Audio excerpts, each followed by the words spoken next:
శరీరంలో ఉండే వేడి తగ్గించడానికి కూడా చెమటలు పట్టాలి. చెమటలు ఎక్కువగా రావటం వల్ల చర్మానికి సహజంగానే మెరుపు కూడా వస్తుంది. చెమటలు పట్టకపోయినా ఇబ్బందే. అలాగని మరీ ఎక్కువగా చెమటలు పట్టినా కాస్త అనుమానించాల్సిన విషయమే. కొంతమందికి ఫ్యాన్ తిరుగుతున్నా, ఏసీలో ఉన్నా కూడా చెమటలు పడుతూ ఉంటాయి. శారీరక శ్రమ లేకుండా చెమటలు పట్టడం ఆరోగ్యానికి అస్సలు మంచిది కాదు. దీనివలన అనేక అనారోగ్య సమస్యలు వస్తాయి. శరీరంలో చెమటను తొలగించే గ్రంథులు అతిగా పనిచేయటం వల్ల ఈ సమస్య వస్తుంది. మరి అధికంగా చెమట ఎందుకు పడుతుందో ఇప్పుడు తెలుసుకుందాం. కొంతమందికి విపరీతంగా చెమటలు పడుతూ ఉంటాయి. వేసవి కాలంలో అందరికీ ఉక్కపోస్తుంది. శరీరానికి చెమటలు పట్టడం మంచిదే. శరీరంలో ఏమైనా మలినాలు, విష పదార్థాలు ఉంటే అవి చెమట ద్వారా బయటకు పోతాయి.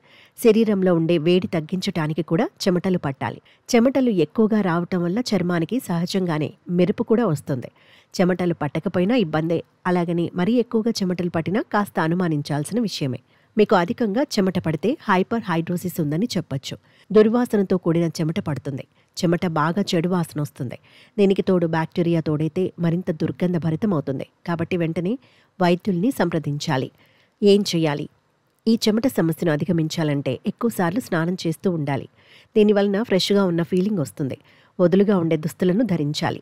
అధిక చెమట సమస్యతో బాధపడేవారు సాధారణ సబ్బులు కాకుండా మెడికేటెడ్ సబ్బులు వాడాలి. అధికంగా చెమట సమస్యతో ఇబ్బంది పడేవారు నీటిని ఎక్కువగా తాగుతూ ఉండాలి. నీటిని ఎక్కువగా తాగటం వల్ల డీహైడ్రేషన్ బారిన పడకుండా ఉంటారు.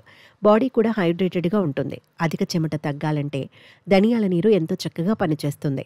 రాత్రంతా నీటిలో నానబెట్టి ఉదయం లేవగానే ఖాళీ కడుపుతో ఈ నీటిని తాగాలి. ఇలా తాగటం వల్ల చెమట ఎక్కువగా పట్టదు. ఖాళీ కడుపుతో ప్రతిరోజు 5 నానబెట్టిన ఎండు ద్రాక్ష తిన్నా చెమట దుర్వాసన రాకుండా ఉండడమే కాకుండా చెమట ఎక్కువగా పట్టకుండా ఉంటుంది. తీపి ఎక్కువగా ఉండే ఆహారాలు తీసుకుంటే చెమట ఎక్కువగా పట్టదు.